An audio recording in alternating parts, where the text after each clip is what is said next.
Bize bilmem kimin uşağı diyenler Amerika'ya, İsrail'e nasıl uşaklık yaptıklarını bu tür operasyonlarla gösteriyorlar.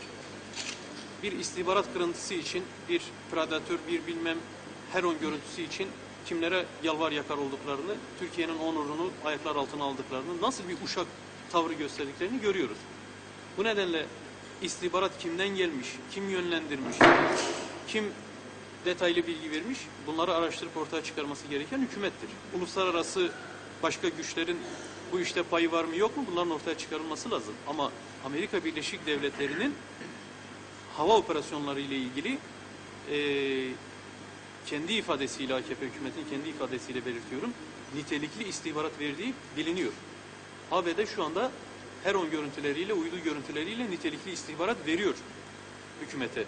Dolayısıyla ABD'nin de Uludere katliamında her halükarda sorumluluğu var.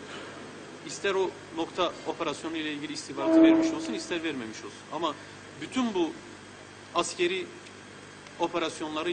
operasyonlarla ilgili açık destek sunan ABD de İsrail'de elbette ki Uludere katliamından sorumludurlar. Peki, teşekkür ederim hepinize arkadaşlar.